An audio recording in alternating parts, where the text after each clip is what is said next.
Three, two, one. Hello, cuties. Welcome to another episode of Brown Girl Unscripted. It's your girl Rucha, and I am the host. And as always, we're giving you the insights on professional and personal growth. I have a special guest, and today's guest is Nidhi DeSutter. She is a solutions engineering leader at Databricks. She is a tech girly. She's such a badass in her field. And welcome to Brown Girl Unscripted, Nidhi. Thank you so much. Appreciate you having me on. Of course. Nidhi, how is your day going? Tell us how you're doing today. It's good. Busy. It's only Tuesday. Lots Yeah, going on. Yes, both on the personal front and the professional, but it's been great. Learning a lot. I love that. I love that. So, to anyone who maybe isn't in tech or is wanting to get into tech, Nidhi has had quite an amazing journey. She's killing it in the field. So, in this episode, we're gonna dive deep into how she's built her career within tech, within solutions engineering at Databricks specifically, and talk a little bit about navigating different types of careers in tech, especially for a lot of us, especially if you're first generation or if you're South Asian, you might have been told, oh, you want to pursue a career in medicine, law, or specifically just software engineering. But here on today's episode, we're going to dive into how there's so many different options for you, and you should open your mind up to different things you can do while also staying true to who you are. So, Nidhi, I will let you take the floor. I want to hear a little bit about what got you started in your career in tech, like why tech? Yeah, it's a great question. Just like with a lot of us, growing up, come from a family full of doctors and just folks that are in the medical field. And so growing up, my thought process always was, hey, I'm gonna, be pre-med in college. I'm gonna go to medical school. Don't get me wrong, I love the medical field in general, but when I was in first year of college, I realized that my brother was he was sort of on the path of becoming a software engineer, so I was a little bit exposed to the types of things he was building, like different skill sets he was gaining in terms of like learning at that time PHP and other languages. And so, that first year in college, I really kind of thought through what do I see for myself in terms of a path forward, as much as I love the medical field, and started exploring a little bit on the technology side of things. So I started working with my brother a little bit, helping him build, some of the platforms and apps he was building. And that really sort of created an interest in my mind to say, hey, maybe going down the path of medical school isn't really what I want to do. And so I shifted my focus and started focusing more on like financial economics, information systems, and so sort of like bridging the gap between business and technology, Yeah. honestly. And that's what led me to, I did that through college. I continued to work with my brother, and that led me into my first job out of college, which was at Northrop Grumman. I was in the DMV area. That was in my head, that was my dream job. I Yeah. wanted to work at Northrop Grumman. Did that. I learned a lot. So I held multiple roles. It was part of like a rotational program. So I had the ability to not only work on the facility side where it was a lot of that was managing SharePoint sites, doing a lot of number crunching, but then I also had the ability to work as a pricing analyst, which a lot of the things that were being done were frankly quite manual. And so that gave me sort of a way of thinking about how do we take some of this manual stuff that we're doing through Excel and actually automating it. And from there, I moved to New York City. And that was a game changer for me personally. Started working at TD Ameritrade as a software engineer, building the MyTrade platform. And that's really where I had the opportunity to learn from peers around me, get my hands into the tech, not only from the front end standpoint, but also the back end. And what I realized is that I love problem solving. I love building things. But what I was missing in that role was the customer facing aspect of it. Like, I'm a very social person. I like to be in front of people. I like to understand their perspectives. I like to hear how they're thinking about things. And so, kind of taking my, like, passion for building things, but then also putting it into a role where I get to work with a lot of people and be customer facing, that's what led me into more of a technical consulting role. And from there, if you sort of look through my career, I've worked at Rich Relevance, which was a personalization platform, as a technical consultant. Spent a lot of times just being with customers at their office, understanding their pain points, understanding their problems, and then helping them implement our technology from a personalization standpoint. From there, I went to LiveRamp, where I was in New York. It was three of us when I first started, and so very small team. Had the chance to see that team grow over time, but started working as a product operations manager, and that led me to this world of sales engineering, solutions engineering. There's a lot of different terminology that gets thrown around. But it was an opportunity I saw in terms of how do we add more of that technical layer in the pre-sales process so that we're making sure that customers really understand the solution we're presenting. There's a path to production. So much of that is on the pre-sales side when we're working with these customers. And then from there, I went to Snowflake in a similar role, and from there to Databricks. So I think throughout my career, it was a lot of learning and navigating and just figuring out what I'm excited about, what do I like doing, how do I use my strengths to the max, how do I keep learning. And I will say, I have very supportive parents. It did take a little bit to convince them that I'm not going down this traditional medical path. I did kind of have to explain like what I'm trying to do here. And luckily they were supportive, so that helps quite a bit. I love that. I mean, sounds like you've done so much, lots of pivots too from what you said, so that's really exciting. If you could go back from that first pricing analyst role to then getting your software engineering job, like those are two different roles. How did you go from point A to point B in that one? Because that's something I think a lot of people, if they're looking to transition from more of an analyst role to software engineer, like how did you do that? Yeah, there's a couple of things. I think through that journey, I mean, if I think back, there were points where I really questioned myself, like, am I making the right decision? Is this really the path not that I wasn't excited about it, but just, sort of that imposter syndrome, right? Where you're like Yeah. self-doubting, where you are really asking yourself, like, do you have what it takes to get there? And, I think having a good support system is extremely important. And I had a lot of, good friends, but I will say my biggest support system through that process was my brother. And Oh, just being able to talk through that with him. And again, he's working as a software engineer. He understands a lot of that world. Being able to ask him questions and sort of bounce things off of him, like to me, that support system was really, really important. And I will say a lot of and I've said this many times, but a lot of my like initial success is because of the support that I had from my brother. So I think finding good support system because you will kind of run into these situations where you might question yourself or you have self-doubt. I think navigating through that is really important. And like I said, I mean, when I joined Snowflake or when I joined Databricks, there's always people that are smarter than you, that know yeah. the tech more than you, that you look around and you realize like, hey, especially when I joined Databricks in January, everybody on my team is extremely smart.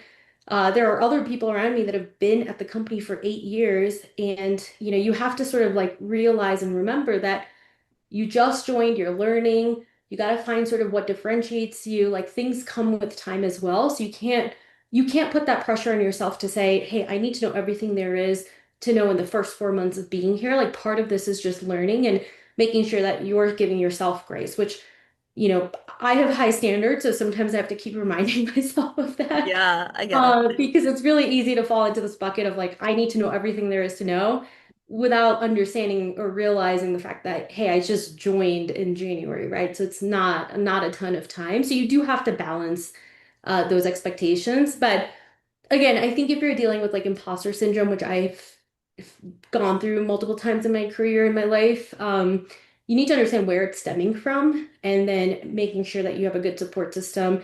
And then you're also doing a lot of self-reflection. And you're also, I tell my team this all the time, like it's important to understand the areas of opportunities and areas of growth because we all have them.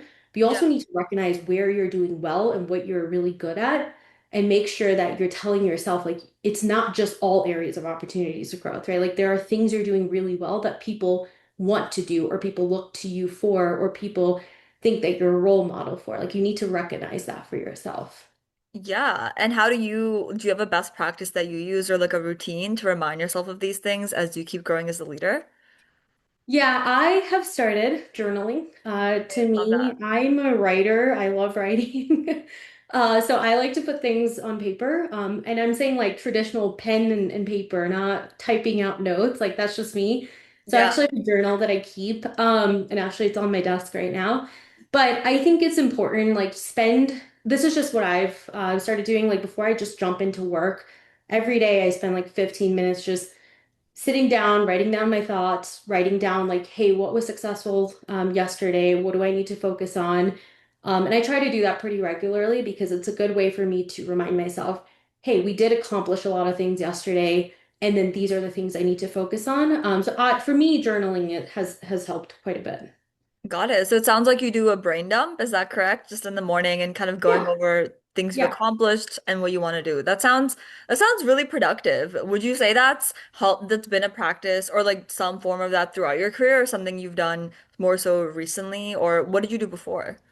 Yeah, no, I would say it's been a couple of years since I've been doing that. I also do try to take time. Like, I think it's important to take some time off. I'm like terrible at this, by the way, taking PTO. I've started forcing myself to do that. And when you take PTO, like I'm terrible. If I take a day off, I'm still checking Slacks, I'm still checking texts, I'm still on calls. Try to give yourself like a day. Try to do like a staycation.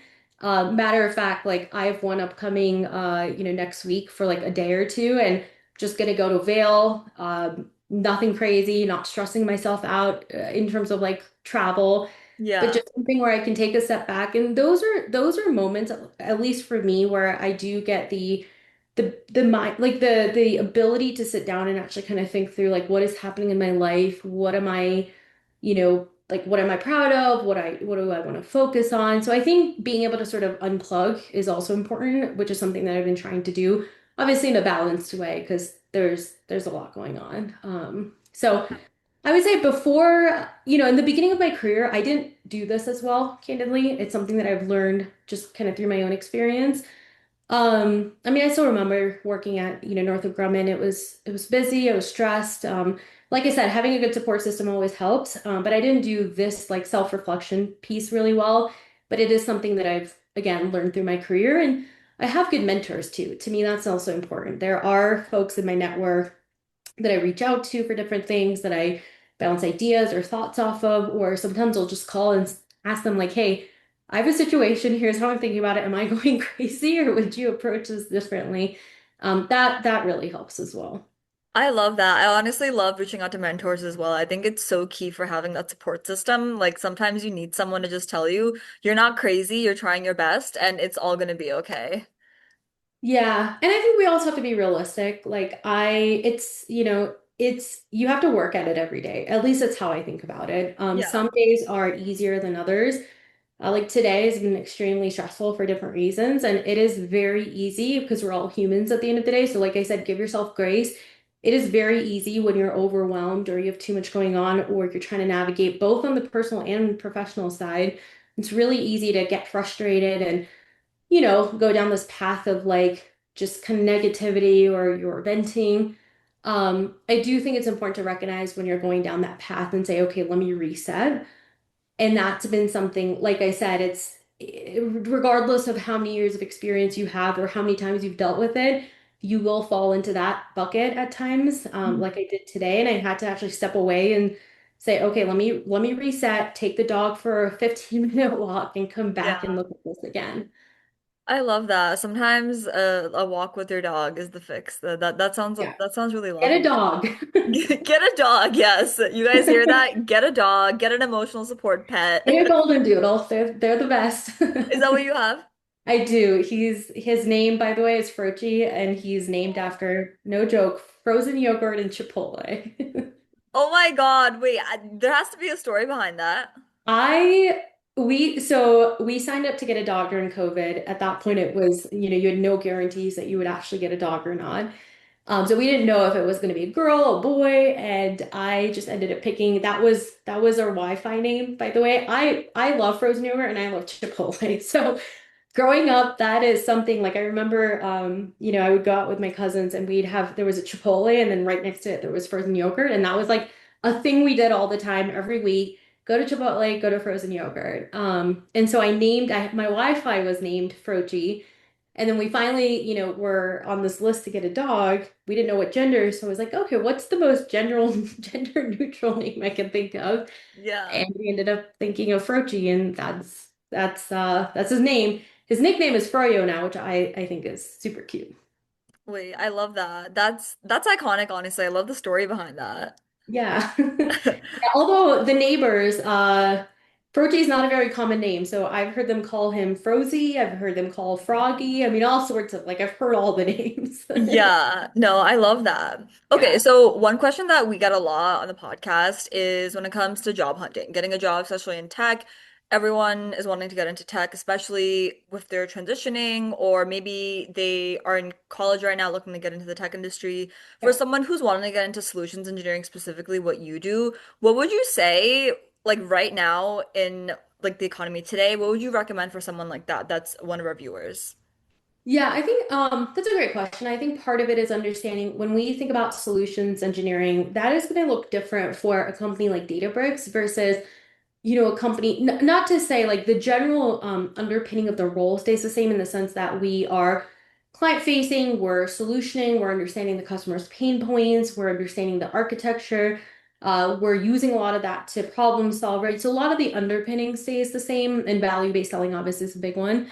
But it is important to understand like solutions architecture and solutions engineering at Databricks is very platform heavy. So that's where at least for us, like we do have a pretty rigid like tech screen and things like that because of, the solutions that we are solving for. Whereas like if you are looking at a BI company, that is a little bit more, not to say you may not know, like you might not need to know SQL and other things, but that is less like infrastructure heavy and more more front end, more end state. So it is important to sort of understand those differentiators or those differences. But I would say in general, like when it comes to solutions engineering, at least from what I've seen across the board, there's definitely a need for like some of those not only like customer facing skills, but also the technical skills. So my biggest advice is that, really understand what that role entails at different companies. And by the way, you'll hear different terminology. Some cases you'll hear sales engineers, some cases you'll hear solutions engineers. Like at Databricks, we call ourselves solutions architects. So know that there's like terminology differences, but it is important to understand what is it that this company is looking for.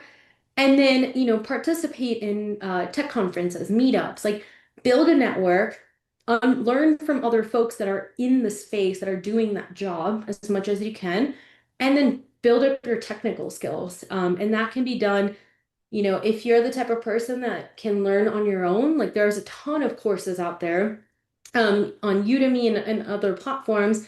There's also like other courses you can take that are paid courses, right? But just really like up level your technical skills because most of these jobs will require some sort of tech screen. So I think again, the best sales engineers or solutions architects are able to sort of bridge the business acumen side with the technical skills. And honestly, it's like looking for a unicorn, but it takes both sides to be successful in a role like this. I love that. And then what would you say for when it comes to figuring out what type of tech role in general you want? Because it seems like you've held quite a few different type of roles. Yeah. What would you say is sort of the framework or the process that you'd recommend for someone who's just starting out in their career? I think a big part of it is really starting to understand like what some of this, by the way, when you just like graduate college, I mean, candidly, like you might have an idea of what you want, but it's not very clear cut, right? Like part of this is take a job, do the job, learn at the job, start figuring out what that experience feels like, start figuring out what you enjoy, what you don't enjoy. Like part of this is just continuous learning. So what I tell a lot of folks that are just starting out, just get the experience. Like the experience piece matters so much in terms of you trying to figure out like where your path is.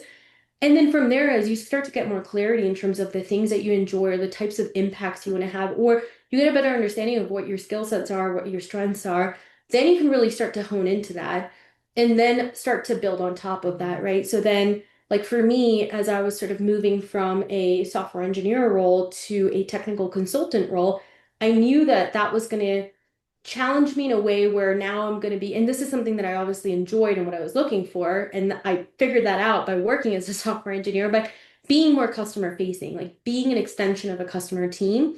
And that's exactly what that technical consultant role ended up being. And so from there, there's additional things I learned. There are things that it solidified the fact that I like being customer facing. I like this type of a role. But then it also solidified for me that I want to be more on the pre-sale side, which is I want to drive wins and I want to drive solutions before the deal is even closed. And that's sort of what led me to my next path, right? So I think the more experience you can get, the more you can start to realize what is it that you enjoy and what is it that you want to do. But that first couple of years of experience to me is very crucial. I love that. It sounds like it's a lot of taking lessons from each role, each work experience, and then kind of transmuting that into whatever you want to do next. Is that correct?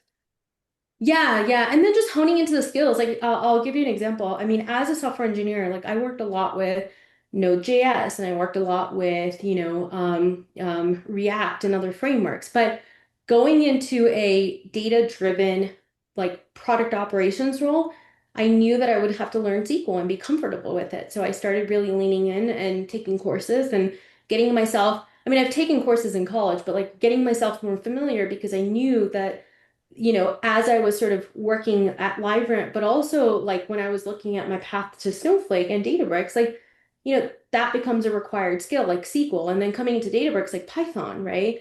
And so you do have to, that's what I mean, like understand what is that company good at? What do they do? And then make sure that you understand, okay, how can I be the best prepared I can be, going into that or taking that next step? Got it, got it. And then when it comes to like as you're preparing for these, you're figuring out what you want to do next. How would you say you mentioned support system a lot earlier in our conversation. For you, when it comes to navigating just building that support system and network in the tech industry, what is your insights on that? And even just from your own experience, any stories that could be helpful? Yeah, so I will say, I'll say like I have mentors that are women, and I get, a lot of times when I kind of talk through like these situations around imposter syndrome, they get it because oftentimes they've been through it themselves. But I also have mentors that are men. I don't think it has to be limited. I've had men in my life that have supported me in my career in a lot of ways. So I think again, don't limit yourself is maybe the best way to say it. But when it comes to mentors, I think that the thing that I look for and what I tell my team in general, right, is build a network around you. But when you build that network, understand, okay, who's going to be in that network? What do they bring to the table? What do you actually appreciate about what they do? And really like lean into that because what you don't want to do is like have a bunch of people in your network for the sake of it, right? Or like in your mentorship network, I should say. Like there are certain people that either have the qualities that you're looking for or have sort of a similar experience that you are kind of going through. Like really be thoughtful about who those are. And these should be folks that you can reach out to, whether it's a monthly meeting or something like that, or it's ad hoc, right? I mean, you can decide what makes the most sense. But these are people that understand your journey, understand who you are as a person, understand that they want to support your growth as well. And it's a two-way street. A lot of times with some of my mentors, it's not just me coming to them, they'll also come to me. And we brainstorm together. So it's a win-win all around. But my biggest thing is just really understand like who do you want in that network and why? And what are those characteristics that you want to be able to have at your fingertips that you want to be able to get the mentorship and advice from. Okay, cool. And then when you said earlier, going off of this networking topic into, you said go to conferences, talk to people that are in similar roles as the ones you want to be in, etc. Do you have a specific approach that people can use? Or because there's so much networking advice online, every single career influencer, everyone's saying different things, right? But Yeah. what would you say is your advice from your experience that you feel like has genuinely helped you build the network that you have today and get to the opportunities you like? I think this is a little bit easier if you're in like cities like San Francisco or New York. But I will say there are a ton of local meetups that happen around like just today, like data and AI. In some cases, it might be around specifically like women in tech. So definitely take advantage of those meetups because the whole point of those like local meetups is that people are coming together in a community that have similar experiences or questions or ideas, like those are very easy to go to. And I would just try to make it, you don't need to go to every single one, but look up the meetups that are happening in your area. I think when it comes to tech conferences, like some of this is going to depend on, for example, if you're telling me, hey, I I want to really get close to a specific industry, right? So maybe I want to get really close to advertising and media, which of course there's still a tech layer to it. Then, you could go to Ad Week. Like Ad Week is happening 2 weeks from now in New York City. There's going to be a bunch of sessions. There's going to be all of like, the like not just the local, but the leaders across all of these different, whether it's a Roku or it's a Netflix or it's an agency, right? Like a Yeah. Publicis, like there's going to be representation from all of these different categories that exist within advertising media. Like that could be a great conference to go to, and it's price wise, it's fairly reasonable, right? So I would say just like that goes back to there's a lot of conferences that happen, but again, if you're more interested in a specific industry, maybe look into that. I definitely would start with the meetups and then the tech conferences, just be really thoughtful about, do you want to go to like a Databricks conference, a AWS reInvent that happens every year, or do you want to go to something like Ad Week, which also then layers in the whole advertising media industry? Okay, cool. And then do you have any tips on when you go up to these representatives and you're talking to them, like one thing that I get a lot in even my own DMs for like our audience is how do you go up to people and actually start a conversation without feeling like you're doing a sales pitch, right? Like, hi, it's so nice to meet you. I have XYZ experience, da da da. Like you at the end of the day you want a job. So how are you building these relationships in a Yeah. way that is actually meaningful, right? Because I Yeah. mean, yeah. It's a great question. I wish I had the magic bullet answer, but what I will say is that in general, when it comes to selling, the goal should never be, hey, I want a job, or hey, I want to sell you on something or some capability or some deal. It should always be on, I'm about to talk to someone. This person has their own journey, their own experience. Like obviously do some research right before you Of just course. if you can, of course. But it's like this is an individual, this is a person, they have their own journey, they have their own like experiences. Like approach it from the sense of I want to network. Maybe I want to talk about a specific topic that I'm very passionate about and I know they're passionate about. But it's like if you approach it from that sense, the byproduct of doing that really well may be a job. It may be some sort of other like outcome that you're hoping for, but don't go into it with this idea that I need to land this because I want a job. And by the way, I say this even to my team today, right? Like when we do performance reviews, I never want the goal to be, I want to be promoted. Like promotion is the byproduct of you are doing your job at the next level, and it's obviously a no-brainer that you should be promoted. But if you approach things with that sense, like, hey, I want to be promoted, then it's gonna be very superficial, right? And so again, my advice is don't go into that conversation seeking out a job, going to that conversation with like a pure, genuine, like, I want to learn. This person has had XYZ experience. I have questions I want to ask. There's things I want to learn from them. And you'll be surprised that the byproduct is the outcome that you're hoping for. I love that. That's actually amazing advice. I feel like that's helped me in my own life as well. So you guys listening, make sure you like build the network before you have the job. I think that's a really good way to put everything you said. So Mhm. I love that.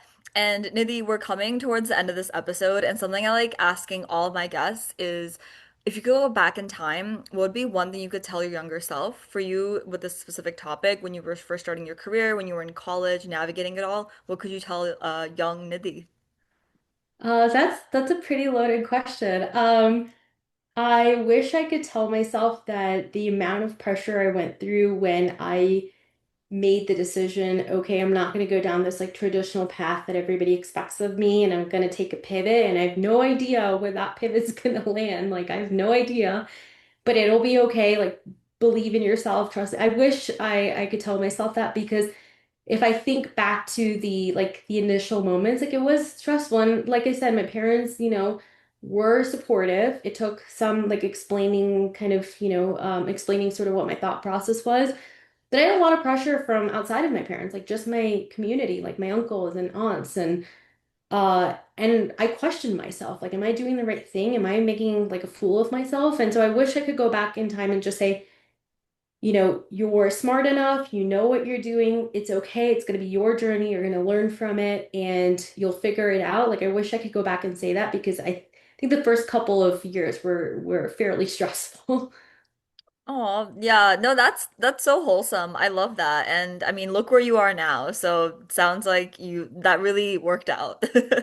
Yeah, yeah. And I just want to pass it. Thank you for again having me. Like, I just want to pass this along because, look, I don't have the answers for everything. A lot of this is just stemming from my own experience. But I think that's the beauty of it. The more we talk about it, especially as women in tech, the more we share ideas or bounce ideas off of each other, like, the more we learn and the more we can be successful. Because, even now, I mean, I still run into situations where I have the imposter syndrome or I question myself, but I'm much more equipped to manage through that with everything that I've learned in my career so far.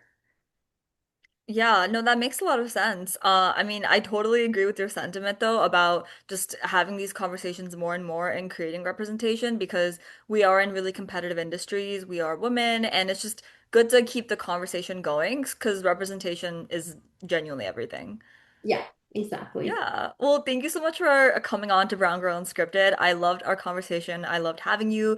And to our audience, make sure you go check out Nidhi's LinkedIn. I'll make sure I include the link to it in the description. And as always, let me know what you liked about this episode, what you didn't like, and keep the questions coming. It helps me understand what you guys want to see, what you don't like, what you like. And I'll see you in the next episode. Bye, everyone. Thank you.